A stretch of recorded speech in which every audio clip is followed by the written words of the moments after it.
លោកគ្រូកែវឬក៏អាចារ្យកែវគឺជាមនុស្សដែលអ្នកភូមិជ្រួយកោតែងតែគោរពឲ្យតម្លៃចាត់ទុកដូចជាគ្រូបាអាចារ្យម្នាក់អស់រយៈពេលជាង10ឆ្នាំមកហើយមូលហេតុដែលសារតែគាត់ចេះនៅវិជ្ជាថ្នាំខ្មែរបុរាណហើយថែមទាំងធ្លាប់បានព្យាបាលអ្នកភូមិឲ្យជាសះស្បើយពីជំងឺអស់ជាច្រើនអ្នកចាប់តាំងពីពេលដែលលោកគ្រូកែវបានផ្លាស់មករស់នៅក្នុងភូមិជ្រួយកោអ្នកភូមិក៏បានទទួលអានិសង្សដែលកើតចេញពីទឹកចិត្តបុណ្យរបស់គាត់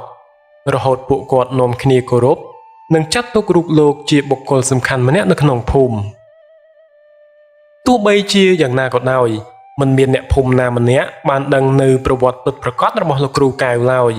រួមទាំងមូលហេតុដែលលោកគ្រូបានផ្លាស់ប្ដូរទីលំនៅមកស្នាក់នៅភូមិជ្រួយកោនេះទៀតផង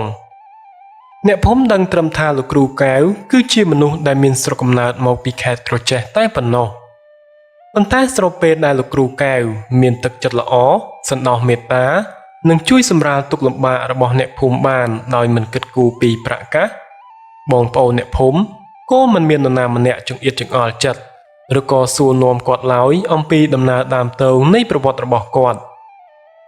លោកគ្រូកែវក្រៅពីចេះរូបមន្តថ្នាំខ្មែរបុរាណគាត់ក៏ចេះនៅមន្តអាគមគាថាផ្សេងជាច្រើនទៀតផងគ្រាមួយធ្លាប់មានអ្នកភូមិត្រូវបានពុះចឹកនៅខណៈពេលដែលចេញទៅរករបស់ព្រៃលោកគ្រូកែវបានស្ដោះផ្លុំឲ្យគាត់ដោយប្រើមន្តវិជ្ជាការរហូតនាំឲ្យមុខរបួសនោះបន្ថយនៃសេចក្តីឈឺចាប់បានយ៉ាងមួយរំពេចអ្នកភូមិម្នាក់នោះបានយករឿងនេះទៅនិយាយប្រាប់បពុរបស់ខ្លួនរហូតនាំឲ្យដំណឹងនេះបានឮសាយភាយទៅដល់អ្នកភូមិគ្រប់គ្នាអំពីរឿងរ៉ាវដែលថាលោកគ្រូកែវគឺជាមនុស្សដែលចេះមន្តអាគមខ្លាំងពូកែម្នាក់នៅគ្រាមួយនោះទៀតធ្លាប់មានអ្នកភូមិម្នាក់ត្រូវបានខ្មោចចូលគេក៏បាននាំគ្នាមកអញ្ជើញលោកគ្រូកែវឲ្យទៅជួយដេញខ្មោច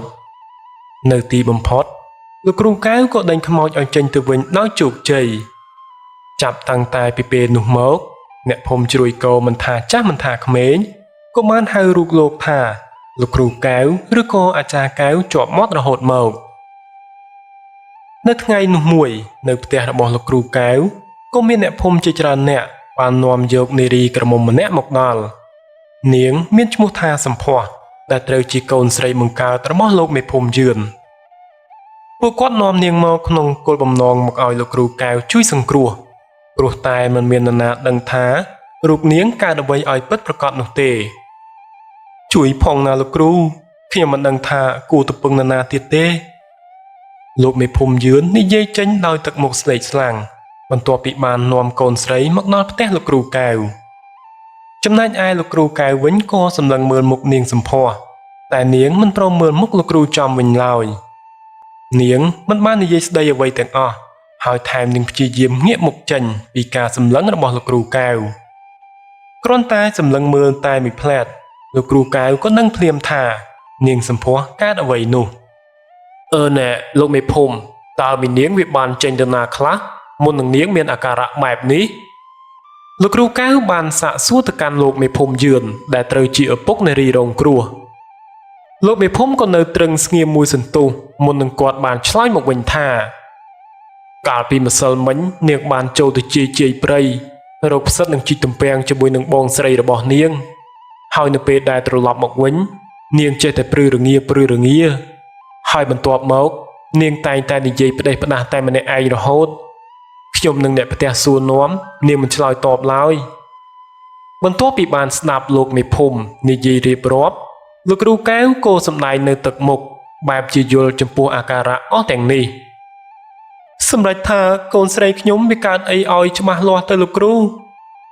មីងសយម្ដាយរបស់នាងសំភ័សសួរទៅកាន់លោកគ្រូកែវដោយទឹកមុខព្រួយបារម្ភ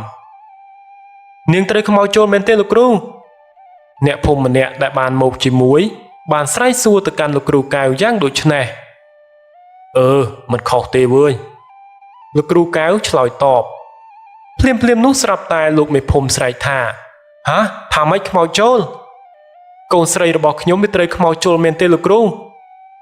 លោកមេភូមិយឿនសួរម្ដងទៀតដើម្បីបញ្ជាក់ឲ្យកាន់តែច្បាស់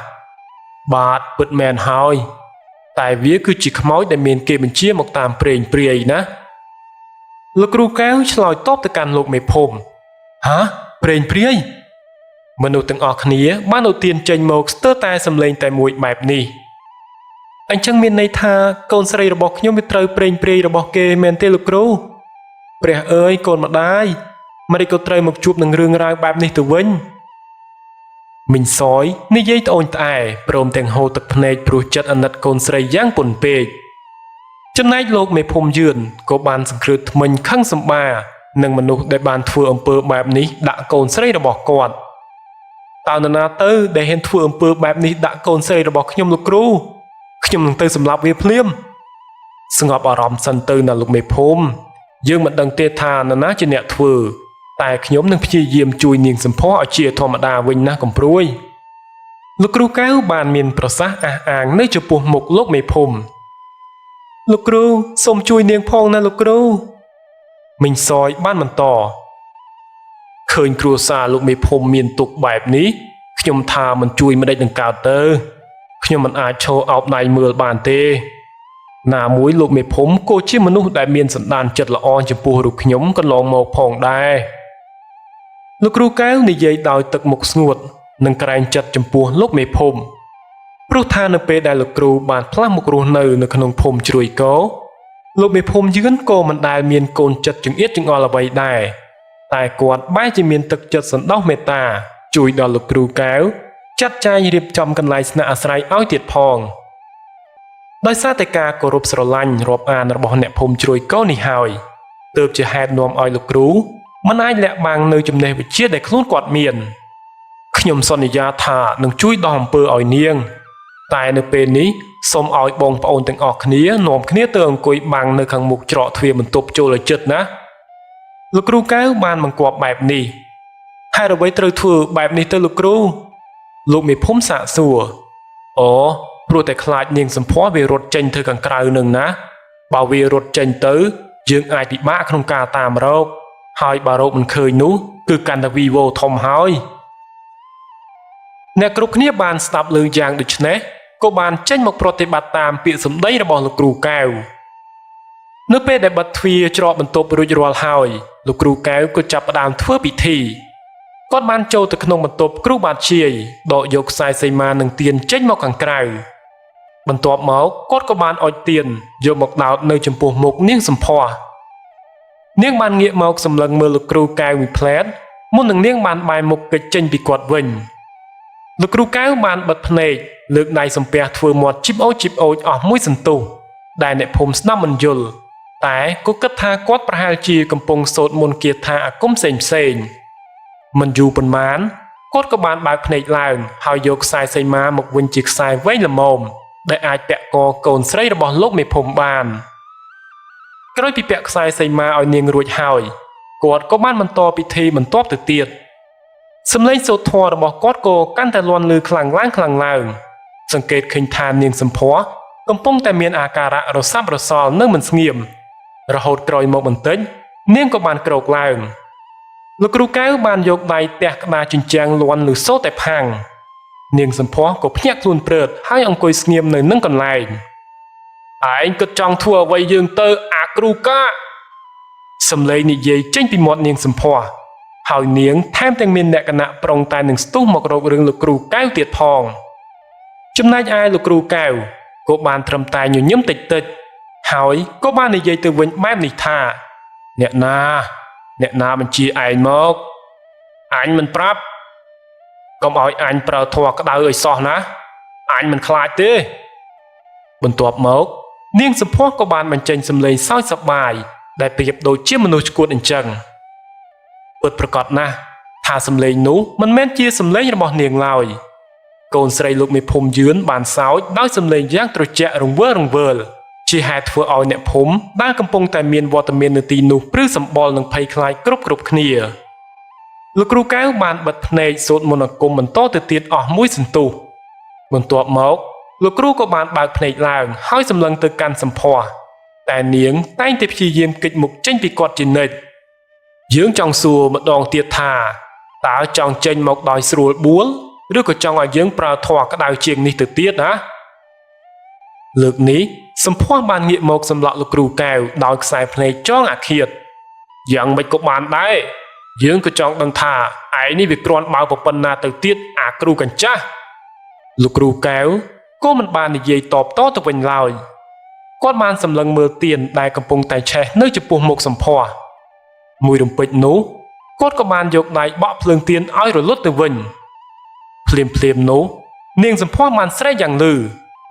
នាងបានដួលននាលទៅថេរថាសនៅលើននាលផ្ទះអ្នកគ្រប់គ្នាដែលបានឃើញនៅទស្សនភាពនោះក៏នាំគ្នាព្រឺព្រួចភ្លេចស្មារតីលោកគ្រូកែវយកដៃទៅទះននាបមួយទំហឹងនាងសម្ផស្សក៏រត់តែបញ្ចេញសំឡេងស្រែកយ៉ាងលាន់ឮកងរំពងសំឡេងនោះគឺមានលក្ខណៈប្រៀបដូចទៅនឹងមនុស្សដែលកំពុងតែទទួលរងនឹងការឈឺចាប់ឥតឧបមាលោកមេភូមិយឿននិងមីងសយក៏ដឹងច្បាស់ថាសំឡេងដែលចេញពីមាត់កូនស្រីរបស់គាត់គឺមិនមែនជាសំឡេងរបស់នាងឡើយប៉ុន្តែវាគឺជាសំឡេងរបស់ខ្មោចទៅវិញឈប់ធ្វើបាបខ្ញុំទៅលោកគ្រូខ្ញុំឈឺណាស់ខ្ញុំខ្លាចហើយសំឡេងខ្មោចដែលកំពុងតែសន្ធិដ្ឋនៅក្នុងរាងកាយសម្ផស្សនិយាយអង្វរកលោកគ្រូកែវបើខ្លាចឯងឆាប់ចេញពីនាងវិញភ្លាមទៅខ្ញុំមិនអាចធ្វើបានទេខ្មោចនោះឆ្លើយតបមកវិញព្រោះអ្វីបានឯងមិនហ៊ានចេញមកវិញខ្ញុំបានទទួលបញ្ជាឲ្យមកនាំយករាងកាយរបស់នាងសម្ផស្សទៅ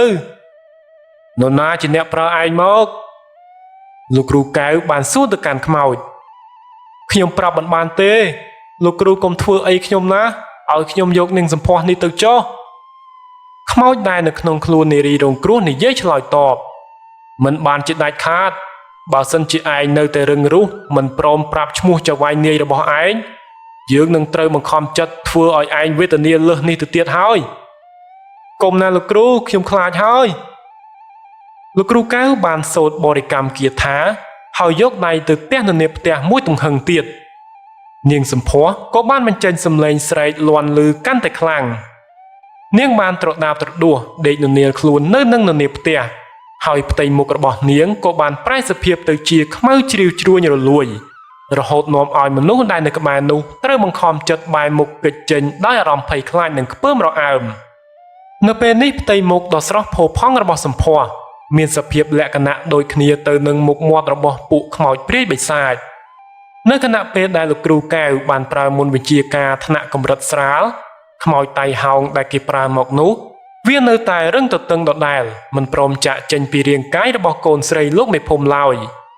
លោកគ្រូកែវក៏បានសម្រេចចិត្តថានឹងត្រូវប្រើវិធីមួយចុងក្រោយតែគាត់មិនចង់ប្រើវាប៉ុន្មានឡើយព្រោះថាវានឹងធ្វើឲ្យវិញ្ញាណខ្មោចតៃហោងនោះមិនអាចទៅចាប់ជាតិថ្មីបានជារៀងរហូតប៉ុន្តែនៅពេលដែលវានៅតែបន្តធ្វើទុកបុកម្នេញបែបនេះ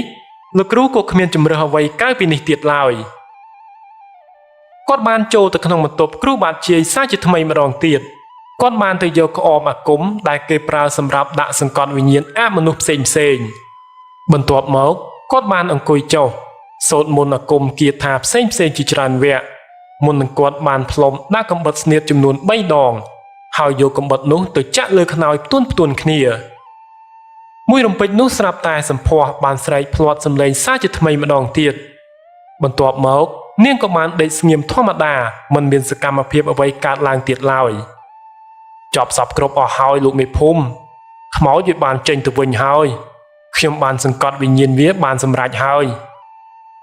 លោកមេភូមិយឿននិងមីងសយក៏បានស្ទុះមនីចូលទៅជិតកូនស្រីដោយសេចក្តីព្រួយបារម្ភផ្ទៃមុខរបស់សម្ផស្សក៏បានប្រែសភាពដូចដើមធម្មតាវិញហើយមីងសយបានងាកមកសួរលោកគ្រូកែវបញ្ជាក់បែបនេះថាកូនស្រីខ្ញុំវាជាធម្មតាវិញហើយមែនទេលោកគ្រូលោកគ្រូកែវបានញញឹមតិចហើយមានប្រសាសន៍តបមកវិញថានឹងហើយជា 100% ហើយណាពិតជាសំណាងរបស់កូនស្រីខ្ញុំហើយដែលបានលោកគ្រូកែវជួយសង្គ្រោះទាន់ពេលវេលាបើមិនអញ្ចឹងទេខ្ញុំមិនដឹងថាគួរជួយនាងដោយវិធីណានោះទេលោកគ្រូមីងសយបាននិយាយប្រកបទៅដោយទឹកមុខរីករាយនៅចំពោះមុខលោកគ្រូកែវនិងអ្នកភូមិគ្រប់គ្នាចំណែកឯលោកមេភូមិក៏បានថ្លែងអំណរគុណចំពោះលោកគ្រូកែវយ៉ាងខ្លាំងហើយគាត់ក៏កាន់តែជឿជាក់និងគោរពស្រឡាញ់លោកគ្រូកែវទ្វេដងខ្ញុំបាទសូមអរគុណលោកគ្រូកែវជាខ្លាំងបើមិនមានលោកគ្រូជួយសង្គ្រោះនោះទេស្ថានភាពកូនស្រីរបស់ខ្ញុំច្បាស់ជាយ៉ាប់យ៉ឺនជាងនេះជាក់ជាមិនខានឡើយ បានលឺលោកមេភូមិមានប្រសាសន៍បែបនេះលោកគ្រូកែវក៏បានឆ្លើយតបមកវិញថាមិនជារឿងអីធំដុំទេលោកមេភូមិយើងជាអ្នកភូមិផងរបងជាមួយគ្នាមានរឿងអ្វីក៏ត្រូវតែជួយសង្គ្រោះគ្នាទៅវិញទៅមកអញ្ចឹងហើយណាអូនអ្នកខ្សែកសីមាមីខ្សែនេះត្រូវយកទៅពាក់ឲ្យសម្ផស្សហើយហាមដោះចេញវិញជាដាច់ខាតធ្វើបែបនេះទើបមិនមាននរណាហ៊ានធ្វើអីនាងបានទៀតនិយាយចប់លោកគ្រូក៏បានយកខ្សែសីមាដែលគាត់វិញជាខ្សែសម្រាប់ពាក់កប្រគល់ឲ្យទៅកាន់លោកមេភូមិយឿនសម្រាប់យកទៅពាក់ឲ្យនាងសម្ផស្សមិនយូរប៉ុន្មាននាងសម្ផស្សក៏បានភ្ញាក់ដឹងខ្លួនឡើង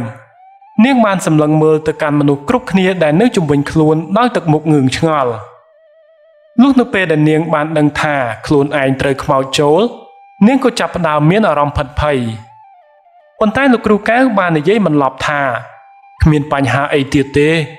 សូមត្រឹមតែកំដោះខ្សែសីមានេះចេញជាដាច់ខាតណា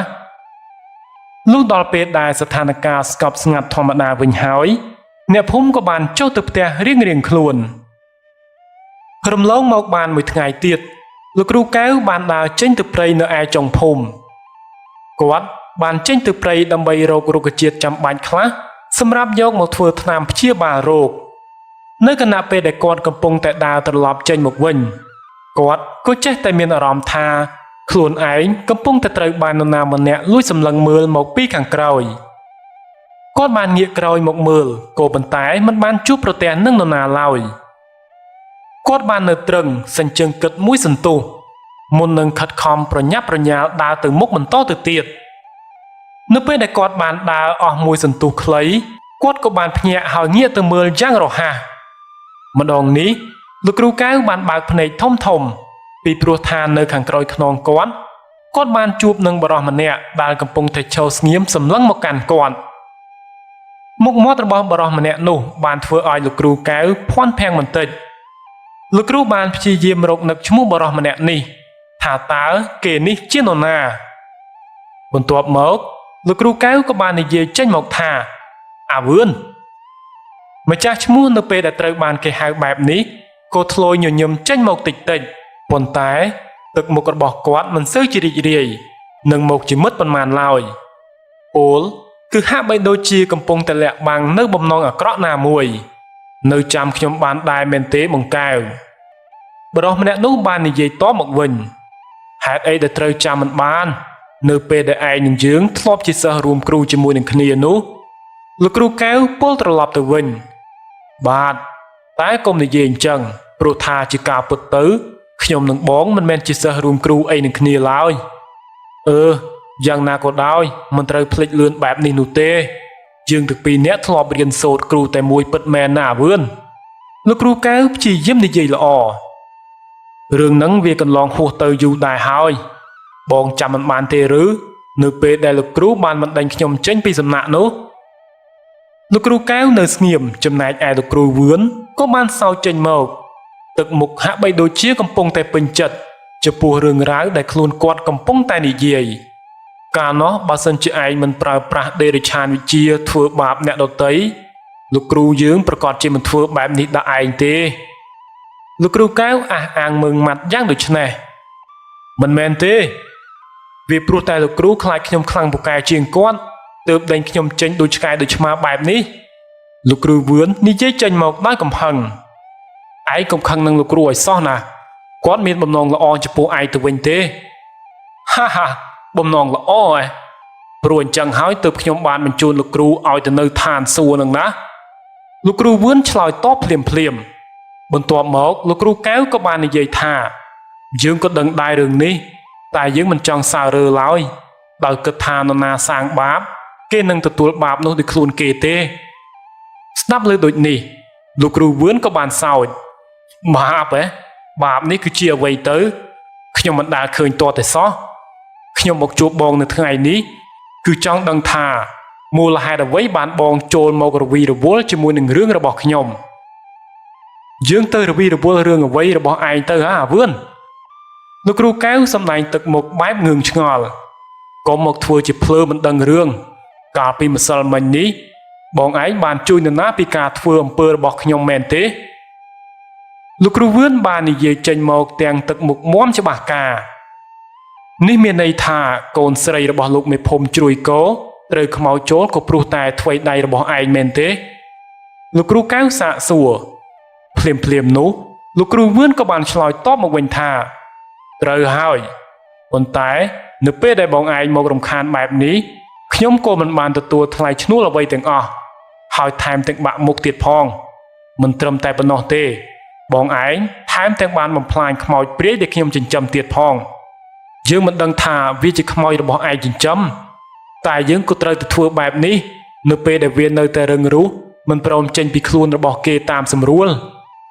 លោកគ្រូកៅបានព្យាយាមនិយាយភ្ជាប់ជាមួយនឹងហេតុផលលោកគ្រូវឿនក៏បាននិយាយទៀតថាខ្ញុំមិនខ្វល់ពីពាក្យដោះសាររបស់បងទេ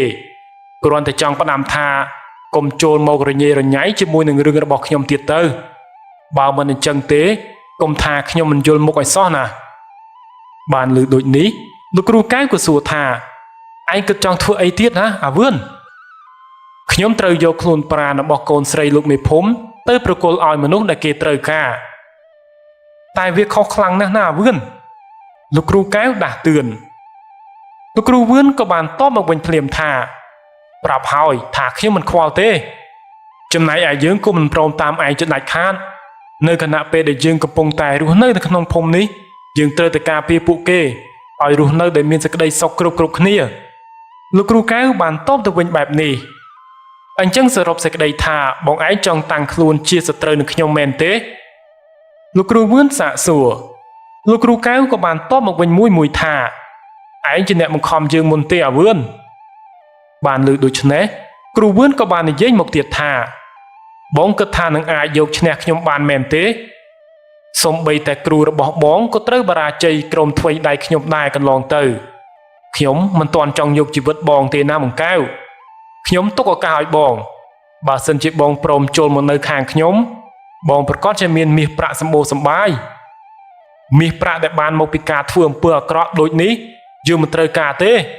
លោកគ្រូកៅបានឆ្លើយបដិសេធអញ្ចឹងបងឯងត្រូវការសេចក្តីស្លាប់មែនទេលោកគ្រូកៅបានឈរស្ងៀមមិនព្រមឆ្លើយបន្ទាប់មកលោកគ្រូវឿនក៏បានយកដៃចង្អុលមុខលោកគ្រូកៅហើយនិយាយថាបើសិនជាបងមិនទាន់ចង់ស្លាប់សូមកុំមករវីរវល់នឹងរឿងរបស់ខ្ញុំទៀតចប់សម្ដីនេះលោកគ្រូវឿនក៏បានបែរខ្នងបំរុងនឹងត្រឡប់ដើរចេញទៅវិញតែក៏ត្រូវភ្ញាក់ជាមួយនឹងសម្លេងរបស់លោកគ្រូកៅឈប់សិនអាវឿនឈប់សិនគ្រូវឿនក៏បានបែរខ្នងមកវិញនៅមានអីទៀតមែនទេមានយើងចង់សុំឲ្យឯងកែប្រែឈប់ធ្វើអំពើបែបនេះតទៅទៀតទៅឈប់ធ្វើឲ្យអ្នកដទៃមានគ្រោះថ្នាក់ដោយសារតែឯងទៀតទៅណាលោកគ្រូកៅព្យាយាមនិយាយដាស់តឿននេះឯងកំពុងតែប្រដៅអញមែនទេលោកគ្រូវឿនចាប់ផ្ដើមប្រើពាក្យអញឯងព្រោះថាមិនពេញចិត្តនៅពេលដែលមិត្តរួមសំណាក់ធ្វើខ្លួនជាគ្រូបាអាចារ្យមកព្រានប្រដៅខ្លួនបែបនេះអញគ្រាន់តែដាស់តឿនឲ្យឯងស្គាល់ល្អស្គាល់អាក្រក់តែប៉ុណ្ណោះចុះអញប្រាប់ហើយតើថាអញមិនស្គាល់អ្វីទាំងអស់ក្រៅពីមាសប្រាក់ហើយបើសិនជាឯងនៅជាមនុស្សល្អតាំងខ្លួនជាសត្រូវជាមួយនឹងអញទៅហើយនឹងអញនឹងបានភ្លឺភ្នែកម្ដងគ្រូវឿនអះអាងឡើងទាំងទឹកមុខចង់អាឃាតលោកគ្រូកៅក៏បាននិយាយមកថាបើឯងគិតដូច្នេះយើងក៏គ្មានជំរើសក្រៅពីនេះទៀតដែរច្បាស់ការហើយថាឯងនឹងអញជាសត្រូវនឹងគ្នាអញនឹងបានជួយបញ្ជូនឯងឲ្យឆាប់បានទៅនៅជាមួយនឹងលោកគ្រូយប់នេះអញនឹងទៅលេងឯងដល់ផ្ទះតែម្ដងត្រៀមខ្លួនឲ្យស្រួលបួលទៅលោកគ្រូវឿនបានពោលទាំងទឹកមុខស្ងួតប្រកបទៅដោយអារម្មណ៍ចងគំនុំចំណែកឯលោកគ្រូកៅវិញក៏នៅស្ងៀមមិនបានតបតអ្វីទៀតឡើយអតីតមិត្តសម្លាញ់រួមគ្រូជាមួយគ្នាបានចេញមកបង្ករឿងរ៉ាវក្តៅក្រហាយដល់អ្នកភូមិជ្រួយកោបញ្ហាត្រូវប្រឈមក៏មើលឃើញថាមិនងាយនឹងបញ្ចប់ទៅវិញដោយស្រួលនោះទេនៅពេលនេះលោកគ្រូវឿនក៏បានប្រកាសខ្លួនជាសត្រូវជាមួយនឹងលោកគ្រូកៅទៅហើយគាត់នឹងមិនចុះចាញ់សុកចិត្តងាយនោះទេហើយស្របពេលដែលលោកគ្រូកៅមកកាត់លាភសក្ការៈរបស់គាត់បែបនេះទៅទៀតលោកគ្រូវឿនក៏នឹងមិនមានផ្លូវលើកលែងឲ្យគាត់ជាដាច់ខាតតែទោះបីជាយ៉ាងណាក៏ដោយ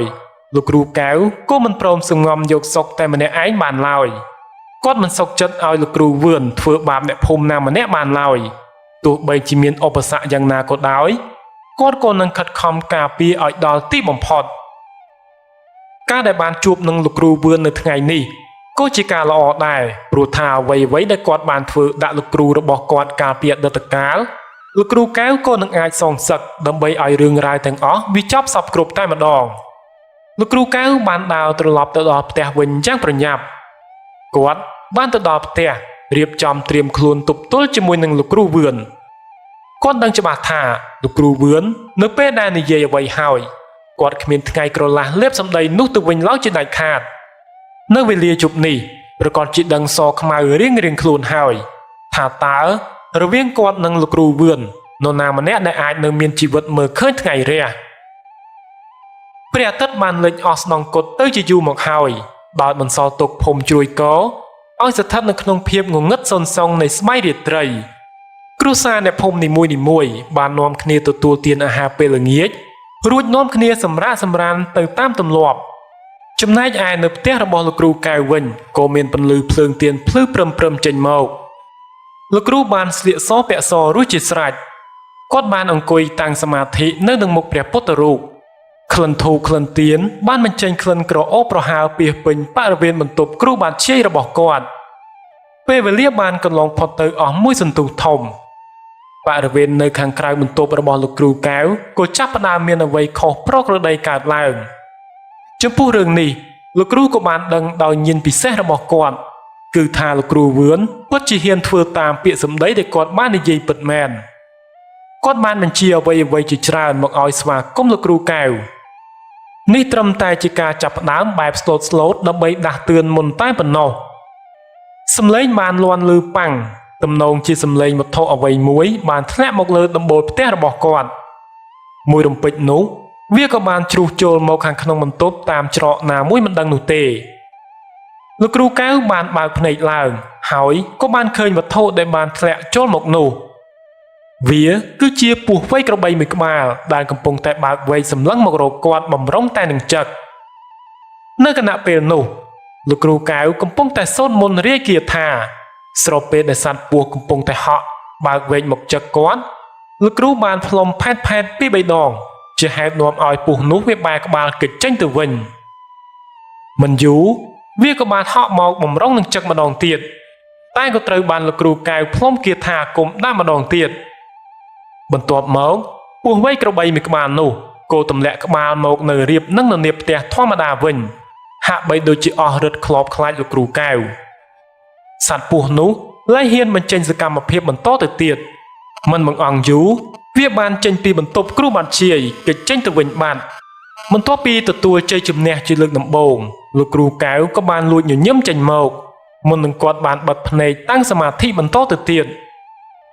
ចំណែកឯគូប្រកួតម្ខាងទៀតរបស់គាត់គឺលោកគ្រូវឿនឯណោះវិញនៅពេលដែលបានជ្រាបដំណឹងថាពស់វែកអាគមដែលខ្លួនបានបញ្ជាទៅឲ្យចាត់ការលោកគ្រូកែវនោះត្រូវទទួលបរាជ័យត្រឡប់មកវិញគាត់ក៏រត់តែមានចិត្តខឹងសម្បារឡើងគាត់បានលូកដៃយកដៃគោលទំហំ2ទឹកចំនួន1ក្តាប់ដៃមកសូត្របរិកម្មគាថាអាគមផ្នែកដេរិឆានវិជ្ជាហើយផ្លុំផែតទៅលើដៃគោលមុននឹងគាត់បានបោះវាទៅលើផ្ទៃអាកាសគ្រូធ្មប់បញ្ចេញស្នាមញញឹមតិចបែបពេញចិត្តចំពោះទង្វើដែលខ្លួនកំពុងតែធ្វើដើម្បីកម្ចាត់គូបដិបកហាហាអាកែវមិនយូរទេឯងគង់តែដឹងខ្លួនចំពោះលទ្ធផលនៃភាពរឹងទទឹងរបស់ឯងហាហា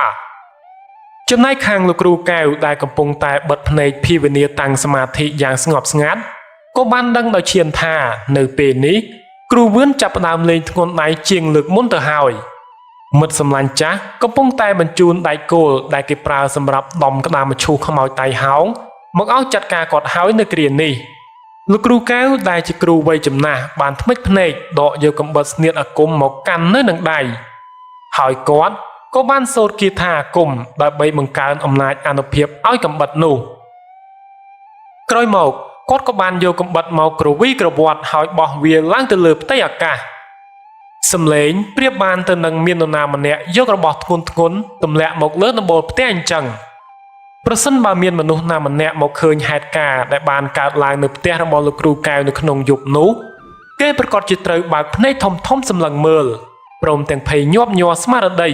ជាមួយនឹងអ្វីដែលបានកើតឡើងនៅទីនោះក្រោយមកបានមួយសន្ទុះ នៅពេលដែលកំបិតស្នៀតហោះទៅខាងលើដៃគោលអដ្ឋានរបស់លោកគ្រូវឿនក៏ត្រូវបានកំបិតស្នៀតលោកគ្រូកែវឆក់យកមកជាប់នឹងកំបិតស្ទើរតែទាំងអស់បន្ទាប់ពីបានស្រូបទាញដៃគោលពីលើអាកាសអស់ហើយកំបិតស្នៀតក៏ជ្រុះមកធ្លាក់នៅនឹងមុខលោកគ្រូកែវយ៉ាងមិនគួរឲ្យជឿក្រោយមកទៀតលោកគ្រូកែវក៏បានគោះកំបិតនោះមួយទំហឹងដៃជាហេតុបណ្ដាលឲ្យដៃគោលដែលជាប់នឹងវាហោះឡើងទៅលើវិញហើយដៃគោលអស់ទាំងនោះក៏បានទៅជ្រុះធ្លាក់នៅចំពោះមុខលោកគ្រូវឿនដែលជាអ្នកបញ្ជូនពួកវាមកលោកគ្រូវឿនបើកភ្នែកឡើងក៏បានឃើញដៃគោលរបស់ខ្លួនវាចវក់ក្រងែក្រងងអស់គាត់បានសម្លឹងមើលជាមួយនឹងអារម្មណ៍ក្តៅក្រហាយលើសដើមចំពោះការទប់ទល់យ៉ាងខ្លាំងក្លាពីសំណាក់លោកគ្រូកែវគាត់គិតស្មានមិនដល់ថាលោកគ្រូកែវមានសមត្ថភាពកែខៃចំពោះមន្តអាគមប្រភេទនេះបានយ៉ាងមានប្រសិទ្ធភាពឯងពិតជាខ្លាំងពូកែមែនណាកែវតែនេះគ្រាន់តែជាការសាកល្បងជំហានទី1របស់អញតែប៉ុណ្ណោះអញនៅមានរបស់លេងជាច្រើនទៀតសម្រាប់លេងជាមួយនឹងឯងមិនយូរទេឯងប្រកាសជាបានភ្លឺភ្នែកឈប់គិតតែសាងអំពើបាបទៀតទៅណាវឿនសំឡេងលោកគ្រូកែវបានបក់ផាត់មកតាមខ្យល់លាន់លឺនៅក្នុងប្រព័ន្ធប្រសាទរបស់លោកគ្រូវឿនបែបនេះបានលឺយ៉ាងដូចនេះផ្ទៃមុខរបស់លោកគ្រូវឿនក៏កាន់តែក្រហមឆ្អៅចងអាឃាតកាន់តែខ្លាំងឡើងព្រោះថាគាត់មិនចូលចិត្តឲ្យនរណាមកទូមានព្រានប្រដៅខ្លួនឡើយគាត់បានផ្ញើធម្មពលចិត្តឆ្លើយតបទៅវិញថាអញមិនឈប់លុះត្រាតែអញបានផ្ដាច់យកក្បាលរបស់ឯងមកសិនសំឡេងរបស់លោកគ្រូកែវក៏បានតបភ្លាមមកវិញថាកម្មនឹងមកផ្ដន់ទាឯងឆាប់នេះហើយណាវឿនលោកគ្រូវឿនក៏បានតបទៅវិញថាអញមិនខ្វល់កុំបាច់មកប្រដៅអញនេះឯងមករកសេចក្តីស្លាប់ដោយខ្លួនឯងនោះទេមិនបាច់មកនិយាយលួងលោមអញទេចាំមើលចុះអញនឹងតាមកញ្ចាត់ឯងឲ្យដល់ទីបញ្ចប់បន្ទាប់មកក៏មិនមានការឆ្លើយតបពីសំណាក់លោកគ្រូកែវទៀតឡើយលោកគ្រូវឿនបានត្រឹមតែអង្គុយស្ងៀមស្មឹងស្មាតអស់មួយសន្ទុះក្នុងចិត្តពុះកញ្ជ្រោលខឹងចងអាឃាតនឹងអតីតមិត្តរួមសំណាក់ស្ទើរតែក្អួតចេញឈាមមកទាំងដុំបន្ទាប់មកគាត់បានយកឆ្នាំងដីដែលមានបិទដោយក្រណាត់យ័ន្តពណ៌ក្រហមមកដាក់នៅនឹងមុខគាត់បានសូត្រមន្តអាគមគាថាមួយសន្ទុះហើយបានបកយកយ័ន្តក្រហមនោះចេញមួយរំពេចនោះផ្សែងពណ៌ខ្មៅខ្មួលខ្មាញ់ក៏បានហោះចេញពីក្នុងឆ្នាំងហើយរួមគ្នាបង្កើតបានជារូបរាងរបស់បិសាចអសុរកាយមួយក្បាលដែលមានសភាពលក្ខណៈមុខមាត់ស្អុយរលេះរលួយប្រកបជាមួយខ្ទុះឈាមគួរឲ្យខ្ពើមរអើមជាទីបំផុតលោកម្ចាស់មានកិច្ចការត្រូវប្រើខ្ញុំមែនទេសំឡេងអសុរកាយនោះនិយាយបែបត្រជាក់រង្វើលឯងត្រូវទៅកម្ចាត់អាកែវសត្រូវរបស់យើងយកក្បាលវាមកឲ្យយើងឲ្យទាល់តែបានលោកគ្រូវឿនបានបញ្ជាអសុរកាយបាទលោកម្ចាស់ខ្ញុំនឹងទៅបំបាក់កវាយកមកឲ្យលោកម្ចាស់ភ្លាមហាបិសាចអសុរកាយបានទទួលបញ្ជាឯងអាចទៅបានហើយបន្ទាប់មកអសុរកាយដែលលោកគ្រូវឿនចិញ្ចឹមក៏បានរលាយបាត់ចេញទៅធ្វើតាមបញ្ជាសំឡេងសើចរបស់លោកគ្រូវឿនក៏បានលាន់ឮពេញបន្ទប់ធ្វើពិធីហាអាកែវឯងត្រៀមខ្លួនស្លាប់ឲ្យហើយទៅបរិវាររបស់អញកំពុងតែទៅអស់ក្បាលឯងមកឲ្យយើងហើយហាអសុរកាយរបស់លោកគ្រូវឿនដែលទទួលបញ្ជាមកតាមកម្ចាត់លោកគ្រូកែវបានហោះហើរមកតាមខ្យល់សម្ដៅមកកាន់ផ្ទះរបស់លោកគ្រូកែវត្រឹមរយៈពេលត្រឹមតែ5នាទីប៉ុណ្ណោះវាបានមកបង្ហាញខ្លួននៅនឹងមុខផ្ទះលោកគ្រូកែវតែมันអាចឡើងទៅលើផ្ទះបានព្រោះថាលោកគ្រូកែវបានយកខ្សែសីមាអាគមមករាយព័ទ្ធជុំវិញផ្ទះតាំងតែមិនទាន់ប្រឡប់មកម្លេះនៅពេលដែលវាមិនអាចឡើងមកនៅខាងលើផ្ទះបានវាក៏បានប្រែកាឡាខ្លួនជាមនុស្សស្រីដែលមានមុខមាត់ស្អាតបាតហើយនិយាយលួងលោមលោកគ្រូកែវបែបនេះថាលោកគ្រូចុះមកយកនាងខ្ញុំឡើងទៅលើផងខ្ញុំមានធុរៈមករកឲ្យលោកគ្រូជួយណាចុះមកភ្លាមមកលោកគ្រូនៅខាងក្រៅនេះត្រជាក់ខ្លាំងណាស់មិនមានសម្លេងឆ្លើយតបណាមួយពីសំណាក់លោកគ្រូកែវដែលជាម្ចាស់ផ្ទះឡើយលោកគ្រូកែវលោកគ្រូបានឮខ្ញុំនិយាយទេមកយកខ្ញុំឡើងទៅលើផងបិសាចអសុរកាយស្រែកហៅមិនឈប់ក្នុងគោលបំណងយកសម្លេងស្ត្រីភេទមកអូសទាញស្មារតីលោកគ្រូកែវឲ្យពុះកញ្ជ្រោលក្នុងសម្រែកតណ្ហាក៏ប៉ុន្តែវាមិនបានដឹងទេថា មនុស្សលោកគ្រូកែវនេះបានលះបង់កិលេសតណ្ហាផ្សេងនឹងមិនដែលរវីរវល់ជាមួយនឹងមនុស្សស្រីណាម្នាក់ឡើយចាប់តាំងពីពេលដែលលោកគ្រូបានចាប់ផ្ដើមចូលហាត់រៀនមុនវិជ្ជាការផ្សេងហេតុដូចនេះក៏ល្បិចដែលប្រើសម្លេងមនុស្សស្រីមកលបួងលួងលោមបែបនេះมันមានប្រសិទ្ធភាពបន្តិចសោះឡើយសម្រាប់លោកគ្រូកែវបិសាចនោះបានសាឡបងឈានជើងមកលើកម្មចន្ទាផ្ទះក៏ប៉ុន្តែមិនយូរប៉ុន្មានសម្លេងស្រែករោធ្ងួចធ្ងររបស់វាក៏លឺចេញភ្លាមវាបានដកជើងចេញវិញយ៉ាងរហ័សដោយសេចក្តីឈឺចាប់ក្រៃលែងអូយលោកគ្រូយកអីមកដាក់លើកម្មចន្ទាទើបបានជាខ្ញុំឈឺក្រហាយយ៉ាងនេះលោកគ្រូកែវបានដើរចេញមកឈរនៅនឹងមាត់ច្រកទ្វារដោយអារម្មណ៍ស្ងប់ស្ងាត់ធម្មតាមនុស្សស្រីម្នាក់នោះបានងាកសម្លឹងមើលហើយនិយាយមកទៀតថាឆាប់ចុះមកក្រោមមកណាលោកគ្រូនាំខ្ញុំឡើងទៅលើផ្ទះផងត្រឡប់ទៅវិញភ្លាមទៅយើងមិនចង់ធ្វើបាបឯងនោះទេលោកគ្រូធ្វើបាបខ្ញុំព្រោះរឿងអ្វីទៅលោកគ្រូខ្ញុំមករកលោកគ្រូព្រមមានធុរៈឲ្យជួយណាលោកគ្រូយើងជួយអ្វីឯងមិនបានឡើយជួយបានលោកគ្រូអាចជួយខ្ញុំបានពិតមែនណាគ្រាន់តែចុះមកខាងក្រោមមកចាំខ្ញុំឲ្យជួយណាលោកគ្រូកែវបាននៅស្ងៀមមួយសន្ទុះមុននឹងគាត់បានបន្តនិយាយបណ្ដេញអសុរកាយបែបនេះទៀតថាឯងឆាប់ត្រឡប់ទៅរកចៅហ្វាយនាយរបស់ឯងវិញចុះបើមិនអញ្ចឹងទេកុំថាយើងខ្វះធម៌មេត្តាចំពោះឯងណានៅពេលដែលនិយាយស្រួលបួលហើយមិនបានផលបិសាចអសុរកាយបានចាប់ផ្ដើមបដូរសម្លេងហើយប្រែកលាខ្លួនទៅជារូបរាងអសុរកាយស្អុយរលួយដូចដើមវិញឯងចុះមកឲ្យអញវិញបំបាក់កឬក៏ចង់ឲ្យអញឡើងទៅដោយខ្លួនឯងណាឯងឡើងមកបានគួរអញ្ជើញឡើងមកចុះលោកគ្រូកែវបាននិយាយឆ្លើយតបបែបឌឺដងទៅកាន់អសុរកាយនោះកុំបង្ខំអញឲ្យសោះណាអាកញ្ចាស់លោកគ្រូកែវមិនបានតបតអ្វីទៀតឡើយក្រៅពីឈររងចាំដោយស្មារតីប្រុងប្រយ័ត្នអសុរកាយនៅតែសម្លឹងមើលជុំវិញបរិវេណនោះដោយទឹកមុខក្រោតខឹងសម្បានឹងចង់អាឃាតវាបានឈានជើងឡើងមកលើកម្មចន្ទាផ្ទះ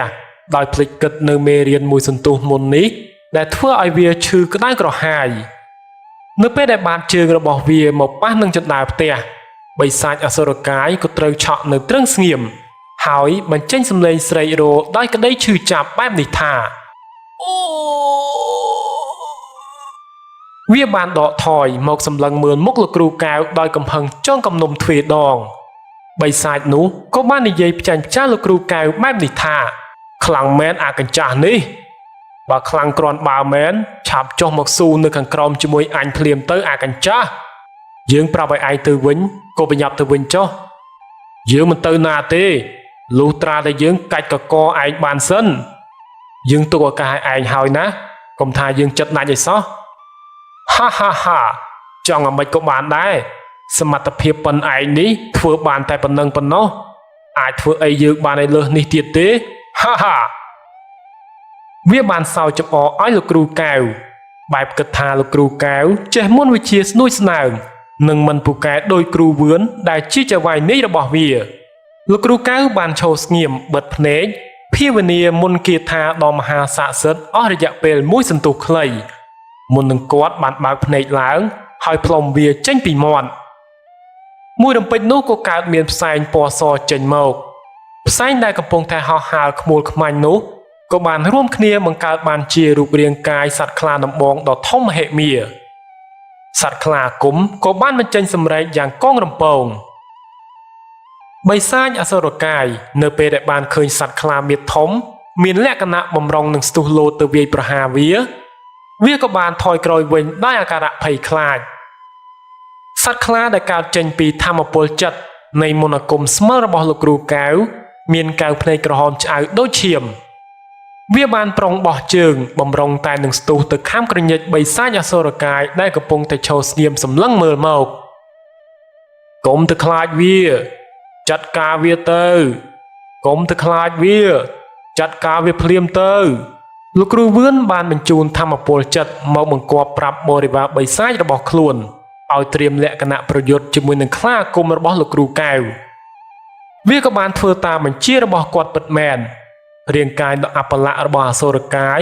បានលោតស្ទុះបោលមករកខ្លាដំបងអាគមរបស់លោកគ្រូកែវដោយមិនញញើតខ្លាអាគមស្មិលរបស់លោកគ្រូកែវក៏មិនមានភាពតក់ស្លុតអ្វីដែរ វាបានប្រើជើងខាងមុខផ្ទាត់បិសាចនោះផ្លោងទៅវិញរមៀលអស់ជាច្រើនទម្លាប់អូយអូយអសុរកាយស្រែកចេញដោយអាការៈឈឺចាប់យ៉ាងក្រៃលែងខ្លាគុំមៀតធំមហិមាបានស្ទុះលោតទៅខាំក្រញិចពីលើដងខ្លួនរបស់បិសាចអសុរកាយដោយមិនមានភាពសន្តោសប្រណីបន្តិចសោះឡើយខ្លានោះបានប្រើក្រញាំពឹសនិងចង្កូមដ៏មុតស្រួច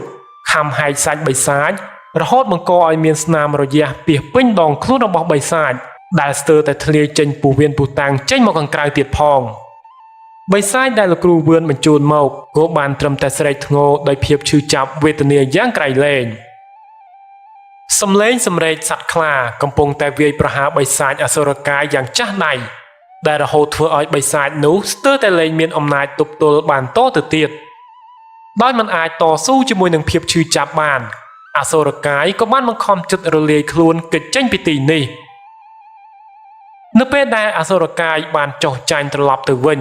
ខ្លាស្មិលអាគមរបស់លោកគ្រូកែវក៏បានរលាយបាត់ទៅវិញដូចគ្នាលោកគ្រូកែវបានដកដង្ហើមធំមុននឹងគាត់បានដើរចូលទៅក្នុងបន្ទប់គ្រូបាធ្យាយវិញគាត់ដឹងយ៉ាងច្បាស់ថាការតស៊ូប្រយុទ្ធជាមួយនឹងលោកគ្រូវឿននឹងមិនបញ្ចប់ដោយងាយស្រួលនោះទេនេះគ្រាន់តែជាការចាប់ផ្ដើមដំបូងតែប៉ុណ្ណោះសង្គ្រាមសិលសាស្ត្រដ៏ធំមួយនឹងកើតឡើងនៅរយៈពេលមិនយូរទៀតទេហើយវាគឺនឹងត្រូវប្រើដើមទុនជីវិតរវាងគាត់និងលោកគ្រូវឿនថាតើនរណាជាអ្នកស្លាប់នរណាជាអ្នកនៅរស់នៅខណៈពេលដែលលោកគ្រូវឿនមិនព្រមបោះបង់នៅដេរឆានវិជាហើយនៅតែគិតចង់សាឡបងមន្តអាគមជាមួយនឹងលោកគ្រូកែវមិនស្រាកមិនស្រានសឹកអាគមទ្រង់ទ្រាយធំប្រកាសជាមិនអាចជៀសវាងបានឡើយលុះព្រឹកឡើងលោកមេភូមិយឿនក៏បានមករកលោកគ្រូកែវដោយទឹកមុខមិនសូវជារីករាយលុះនៅពេលដែលឡើងមកខាងលើផ្ទះទទួលទានអាហារបន្តិចបន្តួចរួចហើយលោកមេភូមិក៏បានជម្រាបប្រាប់លោកគ្រូកែវថាកាលពីយប់មិញនេះខ្ញុំបានឮសំឡេងស្រែកយំធ្ងន់ធ្ងរជាច្រើនដងសំឡេងទាំងនោះវាធ្វើឲ្យខ្ញុំព្រឺសម្បល់ខ្ញាក់តែម្ដងហើយមិនដឹងថាវាជាសំឡេងរបស់ខ្មោចព្រាយឬក៏សំឡេងអ្វីឲ្យពិតប្រាកដនោះទេលោកមេភូមិបានសួរនាំទៅកាន់លោកគ្រូកែវដោយភាពសង្ស័យអូអញ្ចេះទេលោកមេភូមិវាគ្មានអីទេគ្រាន់តែជាការសាឡបងមន្តវិជ្ជាអាគមតែប៉ុណ្ណោះលោកគ្រូកែវបានឆ្លើយតបយ៉ាងដូចនេះលោកមេភូមិក៏បានបន្តទៀតថាសាឡបងមន្តវិជ្ជាអញ្ចឹងទេលោកគ្រូកែវបានឆ្លើយទៀតថាបាទពិតមែនហើយបន្ទាប់មកលោកមេភូមិយឿនបានបន្តមានប្រសាសន៍ថាខ្ញុំមិនសូវជាសប្បាយចិត្តសោះនៅពេលដែលដឹងថាមានអ្នកចេះនាំគ្នាមកសាឡបងវិជ្ជាការនៅក្នុងភូមិរបស់យើងព្រោះថាវាអាចបង្កឲ្យអ្នកភូមិជួបប្រទះនូវគ្រោះថ្នាក់បានណាខ្ញុំរស់នៅទីនេះខ្ញុំមិនបណ្ដោយឲ្យកើតរឿងបែបនេះជាដាច់ខាតកុំបារម្ភអីលោកមេភូមិប្រសើរណាស់ហើយចុះសម្ផស្សនាងយ៉ាងម៉េចទៅហើយលោកគ្រូកែវបានសាកសួរទៅកាន់លោកមេភូមិបន្ទាប់មកលោកមេភូមិក៏បានតបមកវិញថានាងបានធូរស្បើយឲ្យលោកគ្រូតាំងតែពីថ្ងៃដែលលោកគ្រូជួយដេញខ្មោចនោះមកនាងក៏ចាប់ផ្ដើមសុខសប្បាយធម្មតាមិនមានអាការៈខុសប្លែកអ្វីទៀតឡើយលោកគ្រូកែវបន្តទៀតថាក្នុងរយៈពេលនេះហាមកុំឲ្យនាងចេញទៅណាឲ្យសោះណាលុះត្រាតែខ្ញុំប្រាប់ថាភូមិយើងមានសុវត្ថិភាពជាធម្មតាវិញហើយលោកមេភូមិបានលើដូច្នេះក៏បានតបមកវិញថានាងមិនបានចេញទៅណាទេលោកគ្រូព្រោះថានាងក៏ខ្លាចមានខ្មោចចូលមកសន្តិដ្ឋទៀតគិតអញ្ចឹងក៏ល្អដែរចុះខ្សែសីមាដែលខ្ញុំពាក់ឲ្យនាងនៅពាក់ធម្មតាដដែលមែនទេបាទនៅពាក់ធម្មតាទេលោកគ្រូខ្ញុំហាមនាងមិនឲ្យដោះចេញជាដាច់ខាតហើយនាងក៏ស្ដាប់តាមខ្ញុំដែរលោកមេភូមិឆ្លើយតបបែបនេះបន្ទាប់មកលោកគ្រូកែវក៏បានពោលថាល្អហើយអញ្ចឹងនាងនឹងមានសេចក្តីសុខរួចផុតពីគ្រោះថ្នាក់ផ្សេងណាមួយស្របក់ក្រោយមកលោកមេភូមិក៏បានសួរទៅកាន់លោកគ្រូកែវបែបនេះថាលោកគ្រូដឹងដែរឬទេថានរណាជាអ្នកធ្វើអំពើបែបនេះដាក់កូនស្រីរបស់ខ្ញុំលោកគ្រូកែវក៏បានឆ្លើយថាខ្ញុំមិនដឹងទេលោកមេភូមិតែខ្ញុំអាចស្មានថាអាចជាមានកំឡោះម្នាក់ដែលគេមានចិត្តមកលើសម្ផស្សហើយត្រូវសម្ផស្សបដិសេធទើបអាកំឡោះម្នាក់នោះមានសេចក្តីខឹងសម្បារហូតវាទៅជួលគ្រូអាគមឲ្យមកធ្វើបាបសម្ផស្សអញ្ចឹងទៅណាបានស្ដាប់លើបែបនេះ លោកមេភូមិបានបន្តមានប្រសាសន៍ទាំងអារម្មណ៍ក្រេវក្រោធថាវាពិតជាសាហាវយងក្នុងមែនទែនមនុស្សសម័យនេះវាមិនស្គាល់ល្អស្គាល់អាក្រក់សោះជូនពរឲ្យវាឆាប់ទទួលផលកម្មរបស់វាទៅចុះបើខ្ញុំដឹងថាវាជានរណានោះខ្ញុំនឹងទាញផ្គាក់ទៅកាប់សម្លាប់វាភ្លាមលោកមេភូមិមិនបាច់ទៅធ្វើអញ្ចឹងទេដល់ពេលវេលាអំពើអកុសលរបស់វានឹងតាមមកដាក់ទោសវាដោយខ្លួនឯងលោកគ្រូកែវបាននិយាយហាម5ល្មមតែវេនកម្មមកដាក់ទោសវាខ្ញុំថាវាហួសពេលបាត់ទៅហើយលោកគ្រូកែវក៏បានតបមកវិញថាមិនមានពាក្យថាហួសពេលសម្រាប់វេនកម្មនោះទេណាលោកមេភូមិមនុស្សដែលចូលចិត្តលេងដេរឆានវិជាក៏គង់តែស្លាប់ដោយសារដេរឆានវិជានេះឯងបន្ទាប់មកលោកមេភូមិក៏បានពោលមកទៀតថាខ្ញុំដូចជាមិនយល់នៅអ្វីដែលលោកគ្រូកែវនិយាយសោះហើយនេះលោកគ្រូកែវក៏បានញញឹមតិចហើយអធិប្បាយឲ្យលោកមេភូមិយឺនស្ដាប់បែបនេះថាមនុស្សដែលចូលចិត្តលេងមន្តវិជ្ជាផ្លូវងងឹតឬក៏ដែលព្រះសម្មាសម្ពុទ្ធហៅថាដេរឆានវិជ្ជាពួកវាតែងតែគិតថាមន្តអាគមទាំងអស់នេះអាចយកមកធ្វើបាបអ្នកដទៃបានតែពួកវាភ្លេចគិតថានៅពេលដែលអាគមទាំងអស់នោះត្រឡប់ទៅចាត់ការវាវិញវាមិនដឹងថានឹងត្រូវកែខៃដោយរបៀបណានោះទេអានេះណែដែលគេឲ្យឈ្មោះថាអវិជ្ជាឬក៏ដេរឆានវិជ្ជានឹងឯងមនុស្សប្រភេទនេះក៏ស្លាប់ដោយសារតែអំពើអាគមរបស់ខ្លួនឯងជាច្រើនអ្នកផងដែរលោកគ្រូកែវបានឆ្លើយបញ្ជាក់បែបនេះបានស្ដាប់រួចហើយលោកមេភូមិក៏បានឧទានចេញមកថាប្រសើរណាស់បើអញ្ចឹងឲ្យសមមុខពួកវាលោកគ្រូកែវក៏បន្តទៀតថាបើនិយាយទៅអាមន្តវិជ្ជាធ្វើបាបអ្នកដទៃដែលគេច្រើនហៅថាធ្មប់នេះមិនគួរឲ្យយកមករៀនសូត្រនោះទេព្រោះថាវាមិនដែលផ្ដល់គុណសម្បត្តិអ្វីសោះឡើយក្រៅពីទុកទោសដល់មនុស្សដែលលងសតិទៅនឹងអវិជ្ជាអស់ទាំងនេះលោកមេភូមិក៏បានពោលទៀតថាចុះលោកគ្រូកែវបានរៀនសូត្រវិជ្ជាប្រភេទណាដែរខ្ញុំរៀនតែវិជ្ជាផ្នែកដោះអំពើនិងព្យាបាលរោគតែប៉ុណ្ណោះណាលោកមេភូមិលោកគ្រូកែវបានតបលោកមេភូមិក៏បន្តសួរទៀតថាហើយចុះលោកគ្រូមិនខ្លាចទេឬថានៅថ្ងៃណាមួយលោកគ្រូអាចនឹងចាញ់ពួកមនុស្សដែលប្រើដេរឆានវិជ្ជាអស់ទាំងនោះលោកគ្រូកែវក៏បានតបទាំងមានទំនុកចិត្តថាខ្ញុំជឿជាក់ថាធម្មៈនឹងឈ្នះជានិច្ចណាស់លោកមេភូមិប្រៀបដូចនឹងអំពើល្អនិងអំពើអាក្រក់អញ្ចឹងណាបើសិនយើងជាមនុស្សល្អពិតប្រាកដមានសិលធម៌នៅក្នុងខ្លួនគ្មានអំពើអាក្រក់ណាមួយអាចយកឈ្នះសេចក្តីល្អរបស់យើងបាននោះទេលោកមេភូមិបានបន្តទៀតថាបាទខ្ញុំក៏ជឿជាក់អញ្ចឹងដែរណាលោកគ្រូហើយខ្ញុំក៏រឹតតែជឿជាក់ថាលោកគ្រូកែវពិតជាមនុស្សល្អពិតប្រាកដមែនអរគុណណាលោកមេភូមិដែលបានមើលខ្ញុំក្នុងផ្លូវល្អបែបនេះពួកគាត់ទាំងពីរនាក់បានញញឹមដាក់គ្នាដោយសេចក្តីគោរពរាប់អានមុននឹងលោកមេភូមិយឿនសុំលាត្រឡប់ទៅវិញលោកគ្រូកែវបានប្រាប់លោកមេភូមិយឿនថាខ្ញុំផ្ដាំលោកមេភូមិឲ្យជួយប្រាប់បងប្អូនអ្នកភូមិគ្រប់គ្នាផងថាក្រោយពេលដែលព្រះអាទិត្យលិចហើយសូមកុំចេញទៅណាក្រៅផ្ទះឲ្យសោះជាដាច់ខាតមានបញ្ហាអ្វីមែនទេលោកគ្រូកែវលោកមេភូមិសួរនាំដោយភាពសង្ស័យធ្វើតាមតែខ្ញុំប្រាប់ទៅណាលោកមេភូមិបាទអញ្ចឹងក៏បានដែរខ្ញុំនឹងចេញទៅប្រាប់ពួកគេដោយខ្លួនឯងលោកមេភូមិយឿនបានយល់ស្របជាមួយនឹងសំណើរបស់លោកគ្រូកែវហើយគាត់ក៏ដើរចេញទៅបន្ទាប់មកលោកគ្រូកែវក៏បានចូលទៅក្នុងបន្ទប់គ្រូបាធ្យាយដកយកតម្រាដែលលោកគ្រូរបស់គាត់បានផ្ដល់ឲ្យមុននឹងស្លាប់មកមើលតម្រាអាគមនេះគឺជាតម្រាដ៏ពិសេសអស្ចារ្យមួយដែលគ្រូរបស់គាត់បានថែរក្សាទុកមកជាយូរណាស់មកហើយគាត់មិនដែលបង្ហាញកូនសិស្សដទៃទៀតឡើយហើយសូម្បីតែលោកគ្រូវឿនក៏មិនដែលដឹងដែរថាលោកគ្រូមានតម្រានេះចាប់តាំងពីពេលដែលលោកគ្រូកែវបានគម្ពីរនេះមកលោកគ្រូក៏មិនដែលបានយកមកអានដែរតែថ្ងៃនេះគឺជាថ្ងៃដែលចាំបាច់បំផុតដែលត្រូវយកវាមកមើលឲ្យបានល្អិតល្អន់នៅយប់នេះគូសត្រូវរបស់គាត់នឹងបញ្ជារបស់អាថានជាច្រើនមកដើម្បីចាត់ការគាត់តែសម្រាប់លោកគ្រូកែវគាត់ក៏បានត្រៀមខ្លួនបានយ៉ាងល្អសម្រាប់ទប់ទល់ជាមួយនឹងគ្រឿងអាថានអស់ទាំងនោះសង្គ្រាមដ៏ធំលើកនេះលោកគ្រូកែវមិនចង់ឲ្យអ្នកភូមិណាម្នាក់ត្រូវមកទទួលគ្រោះថ្នាក់នោះទេព្រោះថាថ្វីដៃរបស់លោកគ្រូវឿនទោះបីជាលោកគ្រូកែវមានសមត្ថភាពក្នុងការកម្ចាត់បានក៏ដោយចុះតែប្រសិនបើមានអ្នកភូមិណាម្នាក់ចេញមកខាងក្រៅផ្ទះពួកគាត់អាចនឹងមានគ្រោះថ្នាក់បានដោយត្រូវរបស់ចម្លែក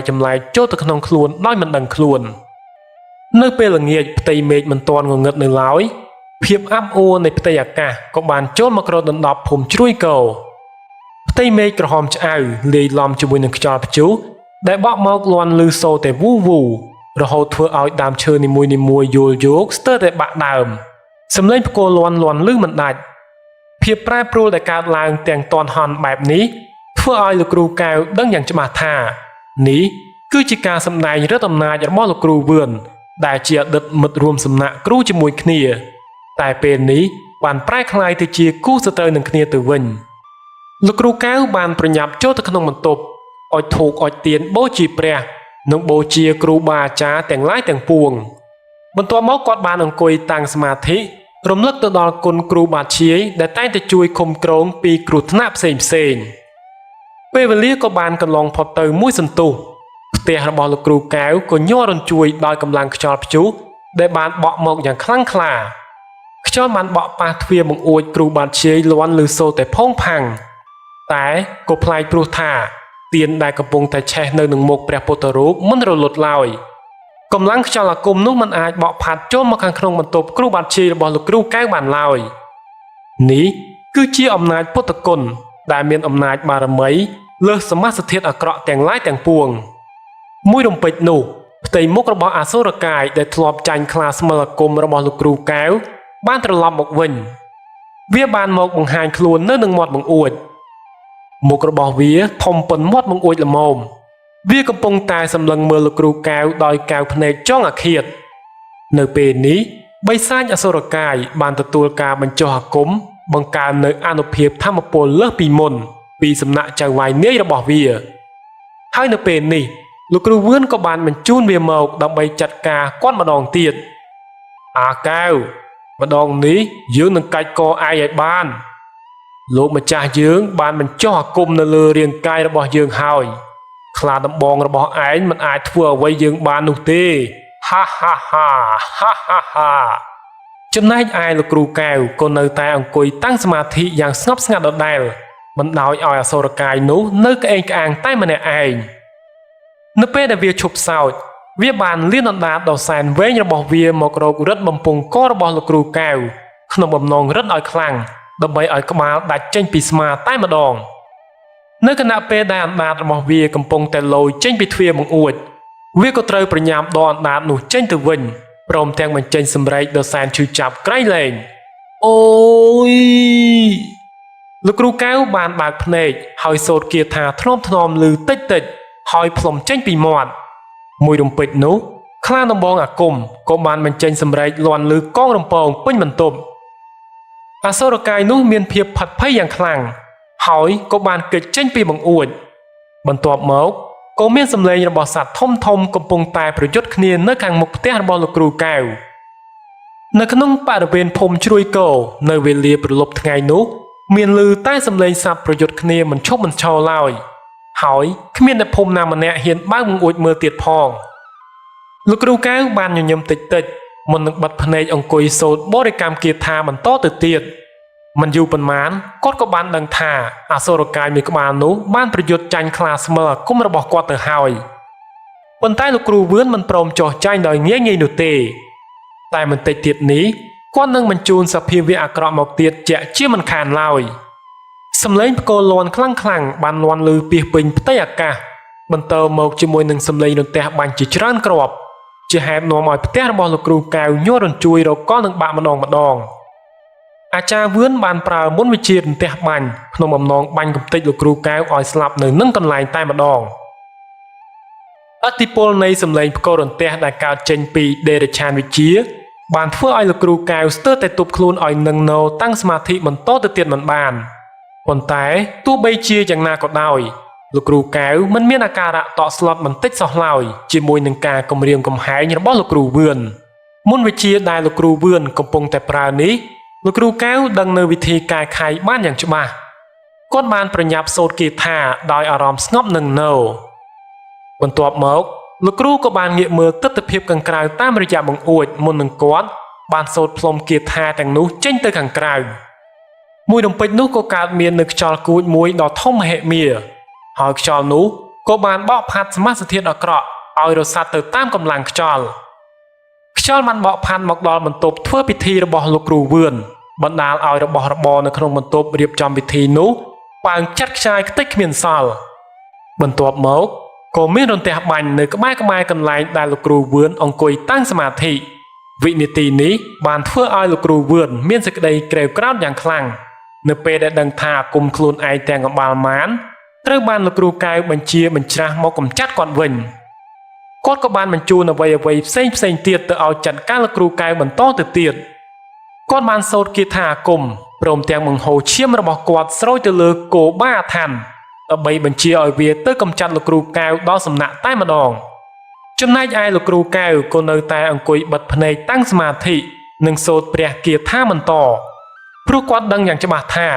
លោកគ្រូវឿនមិនបញ្ឈប់ត្រឹមនេះនោះទេលោកគ្រូកៅមិនបង្អង់យូរក៏បានទាញយករូបសូនគោបាអាថាន់ចេញមកដាក់នៅចំពោះមុខគាត់បានសូត្រមន្តគាថាផ្លុំដាក់គោបាអស់ចំនួន3ដងហើយទាញយកកំបិតស្ទាតមកបង្ហូរឈាមដាក់វាដើម្បីឲ្យវាមានជីវិតនិងចងចាំម្ចាស់មិនយូរប៉ុន្មានក៏កើតមានសម្លេងសត្វធំពីរក្បាលប្រយុទ្ធគ្នានៅជុំវិញផ្ទះរបស់លោកគ្រូកៅនៅវេលានោះផ្ទៃមេឃកំពុងតែស្ថិតនៅក្នុងបរិយាកាសអាប់អួរសម្លេងកើតចេញពីការតស៊ូប្រយុទ្ធបានលាន់ឮញ័ររញ្ជួយ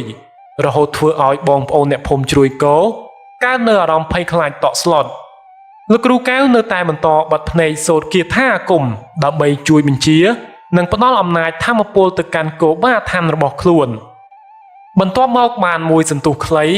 គោបារបស់គាត់ក៏បានត្រឡប់មកវិញនៅចំពោះមុខគាត់វិញវាបានប្រែសភាពคล้ายទៅជារូបសូនកូនគោធម្មតាដូចដើមវិញលោកគ្រូកៅសម្លឹងមើលដោយអារម្មណ៍ពេញចិត្តនៅពេលដែលបានឃើញគោបារបស់គាត់មានប្រឡាក់ទៅដោយឈាមគាត់ក៏បានដឹងភ្លាមតែម្ដងថាគោបាឋាននេះពិតជាបានយកឈ្នះគោបាឋានរបស់លោកគ្រូវឿនពិតប្រាកដមែនឯងពូកែមែនអាកៅដែលអាចដោះរបស់អញបានតែអញនឹងមានរបស់ដែលខ្លាំងជាងនេះទៀតវើយអញនឹងឲ្យឯងបានភ្លក់វានៅពេលឆាប់នេះហាលោកគ្រូវឿនបានប្រាប់លោកគ្រូកៅតាមឈាននៅក្នុងផ្លូវសមាធិលោកគ្រូកៅក៏បានឆ្លើយតបទៅវិញថាឈប់ទៅណាវឿនអញមិនចង់ធ្វើបាបឯងទេមកខាងទៀតក៏បានតបមកវិញថាមនុស្សដូចឯងហ្នឹងដែលអាចធ្វើអ្វីយើងបាននោះអញថាឯងនេះដូចជាជឿជាក់ពេកហើយតែមិនអីទេចាំយើងធ្វើឲ្យឯងដឹងខ្លួនលោកគ្រូវឿននិយាយមិនទាន់ចប់ស្រួលបួលផងគាត់ក៏បានប្រឡែងបរិវារខ្មោចដែលត្រូវបានគេបញ្ចុះអាឋានខ្មោចតៃហោងជិត100ក្បាលឲ្យមកតាមកំចាត់លោកគ្រូកែវចំណែកឯលោកគ្រូកែវក៏បានដឹងយ៉ាងច្បាស់ថាប្រកាសជាមានខ្មោចតៃហោងជាច្រើននឹងមកដល់ផ្ទះរបស់ខ្លួនទើបគាត់ក៏បានប្រើទឹកមន្តស័ក្តិសិទ្ធិយកទៅប្រោះចេញទៅតាមបង្អួចមិនយូរប៉ុន្មានក៏លេចចេញនៅរូបរាងរបស់មនុស្សប្រុសម្នាក់មាឌធំសម្បើមអស្ចារ្យមនុស្សនោះមានកែវភ្នែកក្រហមឆ្អៅដូចភ្លើងចំណែកឯរាងកាយមានស្លៀកក្បិនពណ៌ក្រហមដៃទាំងពីរសងខាងប្រដាប់ទៅដោយលំពែងដ៏មុតស្រួចជាការពិតទៅអ្វីដែលលោកគ្រូកែវបានហៅមកនេះគឺជាយមបាលនឹងឯងដែលសត្វនរកទាំងឡាយទាំងពួងតែងតែគោរពកោតខ្លាចលោកយមបាលនោះបានស្រែកកំហោកគំរាមកំហែងទៅកាន់បរិវាររបស់លោកគ្រូវឿនហើយលោកថែមទាំងដេញចាក់ពពួកខ្មោចតៃហោងទាំងនោះដោយមិនប្រណីទៀតផងនៅពេលដែលត្រូវផ្លែលំពែងដ៏មុតស្រួចចាក់ទម្លុះរាងកាយ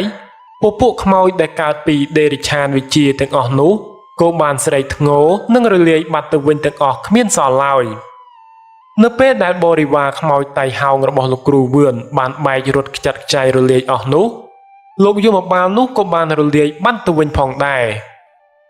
អញមិនទាន់ចាញ់ទេអាកៅអញមិនទាន់ចាញ់ឯងទេសំឡេងរបស់លោកគ្រូវឿនបានលាន់ឮបក់ផាន់មកតាមខ្យល់លោកគ្រូកៅក៏មិនបានឆ្លើយតបអ្វីឡើយគាត់ប្រុងប្រៀបត្រៀមចាំទប់ទល់ជាមួយនឹងលោកគ្រូវឿនគ្រប់ពេលវេលាគាត់ក៏បានដឹងយ៉ាងច្បាស់ថាសឹកអាគមមួយនេះនឹងត្រូវបញ្ចប់ក្នុងរយៈពេលមិនយូរទៀតឡើយចំណែកឯលោកគ្រូវឿនដែលនៅពេលនេះកំពុងតែអង្គុយធ្វើពិធីនៅឯព្រៃខាងក្រោយវត្តជ្រួយគោបានចាប់ផ្ដើមសូត្រគាថាអាគមសាជាថ្មីម្ដងទៀតប៉ុន្តែនៅពេលនេះគាត់គិតថានឹងសម្លាប់លោកគ្រូកែវដោយសត្វមានពិសជាច្រើនប្រភេទវិញម្ដងនៅពេលសូត្រគាថាចប់ហើយគាត់បានច្បាមដីពេញមួយបាតដៃ ហើយក៏ផ្លុំគាថាមុននឹងបាចដីនោះទៅលើផ្ទៃអាកាសអ្វីដែលកើតមានគឺសត្វស្លាបជាច្រើនប្រភេទបញ្ចេញសំឡេងអើងកងមុននឹងពួកវានាំគ្នាហោះហើរអត់នៅក្នុងភាពងងឹតយ៉ាងរហ័សលោកគ្រូវឿនសម្លឹងមើលហើយក៏បានសើចដោយអារម្មណ៍ពេញចិត្តពេញថ្លើមហាហាហាលើកនេះឯងច្បាស់ជាងាប់មែនទែនហើយអាកែវនៅបរិវេណផ្ទះរបស់លោកគ្រូកែវក៏ចាប់ផ្ដើមមានសភាពប្រក្រតីធម្មតាវិញតែក្រោយមកក៏ស្រាប់តែមានផ្សែងខ្មៅអាប់អួរបានហោះចូលមករំខានលោកគ្រូកែវបានអង្គុយចុះតាំងសមាធិយ៉ាងរហ័សតែម្ដងគាត់បានបិទភ្នែកសូត្រគាថាអាគមស្របពេលដែលផ្សែងខ្មៅទាំងនោះកំពុងតែហោះហើរសម្ដៅចូលមកតាមបង្អួចនៅពេលដែលលោកគ្រូកែវបើកភ្នែកឡើងគាត់ក៏បានសូត្រផ្លុំគាថាអាគមបង្កើតបានជាផ្សែងពណ៌សចេញទៅទប់ទល់នៅឯខាងក្រៅបង្អួចក្រោយមកបន្តិចក៏កើតមានការវាយប្រហារគ្នាយ៉ាងខ្លាំងក្លារវាងផ្សែងពណ៌សនិងផ្សែងពណ៌ខ្មៅការតស៊ូប្រយុទ្ធគ្នារវាងសត្វស្លាបមានពឹសដែលគេហៅថាអវិជ្ជាអំណាចមន្តអាគមសខ្មៅនៅលើផ្ទៃអាកាសចេះតែបន្តតែនៅពេលនេះមើលទៅសត្វស្លាបពណ៌សរបស់លោកគ្រូកែវចាប់ផ្ដើមទន់ដៃជាងសត្វស្លាបអាគមពណ៌ខ្មៅរបស់លោកគ្រូវឿនលោកគ្រូកែវក៏ចាប់ផ្ដើមសូត្រមន្តអាគមគាថាសំណាញ់អាគីដែលជាមន្តអាគមដែលគេប្រើសម្រាប់ចងខ្មោចព្រាយបិសាចគាត់បានផ្លុំគាថានោះចេញពីមាត់រហូតបង្កើតបានជាសំណាញ់អាគមដ៏ធំមហិមាសំណាញ់អាគមបានលាតសន្ធឹងយ៉ាងធំមហិមានៅលើផ្ទៃអាកាសវាបានពាត់សត្វស្លាបដែលកើតចេញពីមន្តអាគមរបស់លោកគ្រូវឿនជាប់ទាំងអស់បន្ទាប់មកសំណាញ់ដ៏ធំមហិមានោះក៏បានឆេះទៅដោយភ្លើងជាហេតុបណ្ដាលឲ្យសត្វស្លាបទាំងអស់នោះត្រូវឆេះនិងរលាយបាត់ទៅនៅលើផ្ទៃអាកាសចំណែកឯលោកគ្រូវឿនដែលកំពុងតែអង្គុយធ្វើពិធីក៏បានភ័យរន្ធត់គាត់ប្រែទឹកមុខមិនធ្លាប់គិតថាលោកគ្រូកែវចេះនៅមន្តវិជ្ជាសំណាញ់អាគីនេះឡើយលោកគ្រូមន្តអាគមខ្មៅក៏មិនបានរៀថយដែរនៅក្នុងការតាមកម្ចាត់គូបដិបករបស់ខ្លួនគាត់បានស្រវាដកយកកំបិតស្នៀតអាគមដែលគាត់ធ្លាប់ប្រើក្នុងការសម្លាប់លោកគ្រូរបស់គាត់កាលពីពេលកន្លងទៅយកមកកាន់នៅនឹងដៃគាត់បានសូត្រអាគមគាថាអូមអាមជាច្រើនហើយគាត់ក៏បានផ្លុំដាក់មុខកំបិតនោះបន្ទាប់មកគាត់ក៏បានបោះកំបិតនោះទៅលើផ្ទៃអាកាសមួយរំពេចភ្លាមនោះនៅពេលដែលកំបិតត្រូវបានគប់ទៅខាងលើវាក៏បានបង្កើតបានជាផ្គររន្ទះលាន់ឮផោងផាំង 3-4 ដងជាប់គ្នាឯងពូកែប្រពន្ធណាទៀតទៅអាកែវឯងនឹងត្រូវស្លាប់នៅក្នុងពេលនេះហើយយើងផ្ដាំសួរសុខទុក្ខលោកគ្រូផងណាហាហាហាចំណែកឯលោកគ្រូកែវនៅពេលដែលឮសំឡេងរន្ទះបាញ់គាត់ក៏ដឹងថាលោកគ្រូវឿននៅពេលនេះកំពុងតែប្រើប្រាស់មន្តវិជ្ជាថ្នាក់កម្ពស់របស់គាត់មកចាត់ការគាត់ទៀតហើយស្របគ្នានៅពេលនេះដែរលោកគ្រូកែវក៏បានគិតថាវាក៏ដល់ពេលវេលាសមស្របហើយដែលគាត់នឹងត្រូវយកមន្តអាគមលំដាប់ខ្ពស់ដែលលោកគ្រូបានផ្ទេរឲ្យមកប្រើការប្រើគាថាកម្ពូលនេះនៅគ្រានេះគឺដើម្បីកម្ចាត់មនុស្សអាក្រក់កសាងសេចក្តីសុខជូនអ្នកភូមិទាំងអស់គ្នាហើយនឹងដើម្បីសងសឹកជូនដល់ដួងវិញ្ញាណក្ខន្ធរបស់លោកគ្រូគាត់ផងដែរលោកគ្រូកែវបានសូត្របរិកម្មគាថាតាមតម្រាស័ក្តិសិទ្ធិយ៉ាងយកចិត្តទុកដាក់ជាទីបំផុតសំឡេងសូត្រមន្តនោះបានលាន់ឮពេញបន្ទប់ស្របពេលដែលផ្ទៃមេឃកំពុងតែអាប់អួរប្រកបជាមួយនឹងសំឡេងផ្គររន្ទះលោកគ្រូកែវបានស្រែកបញ្ជាទៅកាន់កំបិតស្នៀតអាគមដែលលោកគ្រូវឿនបានបញ្ជាមកបែបនេះថាឆាប់ត្រឡប់ទៅរកម្ចាស់ឯងវិញចុះគ្រាន់តែប៉ុណ្ណេះវត្ថុលោហៈដែលបក់ផាត់មកតាមខ្យល់នៃវេលានោះក៏បានត្រឡប់ទៅរកកន្លែងដើមរបស់វាវិញផ្ទៃមេឃនិងបរិយាកាសក៏ចាប់ផ្ដើមត្រឡប់មករកសភាពធម្មតាវិញដែរនៅពេលដែលអាគមអវិជ្ជាបានរលត់បាត់ទៅផ្ទៃមេឃទាំងមូលក៏ចាប់ផ្ដើមមានផ្កាយរះប្រងព្រាតអាកាសធាតុចុះត្រជាក់ធម្មតាខ្យល់ព្យុះកូររន្ទះក៏មិនមានទៀតឡើយលោកគ្រូកែវបានចុះទៅខាងមុខផ្ទះសម្លឹងមើលទៅលើផ្ទៃអាកាសហើយលោកក៏បានញញឹមតិចតិចចេញមកអស់កម្មអស់ពៀជាមួយនឹងគ្នាត្រឹមនេះចុះណាវឿនឯងស្លាប់ដោយសារតែខ្លួនឯងទេហើយនឹងព្រោះតែកម្មដែលឯងបានសាងចំពោះលោកគ្រូទើបនាំឲ្យឯងត្រូវដើរមកដល់ចំណុចបញ្ចប់បែបនេះលុះព្រឹកឡើងក៏មានមនុស្សទៅប្រទះឃើញសាកសពបរិសម្នាក់ដេកស្លាប់នៅក្នុងព្រៃនៅឯខាងក្រោយវត្តសាកសពនោះមានកំបិតស្នៀតនៅជាប់ចំកណ្ដាលដើមទ្រូង លោកមេភូមិយឿនបានរាយការណ៍ប្រាប់សមត្ថកិច្ចឲ្យចុះមកត្រួតពិនិត្យសាកសពប៉ុន្តែក៏គ្មាននរណាម្នាក់បានផ្ដល់ព័ត៌មានលម្អិតអំពីសាកសពនេះឡើយថាតើសពនោះជានរណាមកពីណាបរិសម្នាក់នោះដេកស្លាប់ដោយភ្នែកបិទមិនជិតហាក់បីដូចជាបានជួបនៅអ្វីដែលធ្វើឲ្យគាត់តក់ស្លុតបំផុតមុននឹងដាច់ខ្យល់ស្លាប់គ្មានអ្នកណាម្នាក់បានដឹងពីមូលហេតុនៃការស្លាប់របស់បរិសម្នាក់នេះឡើយហើយកំបិតស្នៀតដែលនៅជាប់ចំកណ្ដាលដើមទ្រូងនោះជារបស់អ្នកណាក៏រឹតតែមិនដឹងទៅទៀតហើយហេតុការណ៍នេះមានតែលោកគ្រូកៅម្នាក់ប៉ុណ្ណោះដែលដឹងថាមនុស្សដែលដេកស្លាប់នោះគឺជាអ្នកណាគាត់បានលាក់នៅអាថ៌កំបាំងនេះជារៀងរហូតមកបន្ទាប់ពីហេតុការណ៍នៃយប់នោះកន្លងផុតទៅលោកគ្រូកៅក៏បានប្រាប់ទៅកាន់អ្នកភូមិគ្រប់គ្នាថាចាប់តាំងតែពីថ្ងៃនេះតទៅភូមិស្រុករបស់យើងនឹងមានសេចក្តីសុខសុវត្ថិភាពឡើងវិញហើយបងប្អូនអ្នកស្រុកអ្នកភូមិអាចធ្វើដំណើរចេញចូលបានមិនថាពេលយប់ឬពេលថ្ងៃ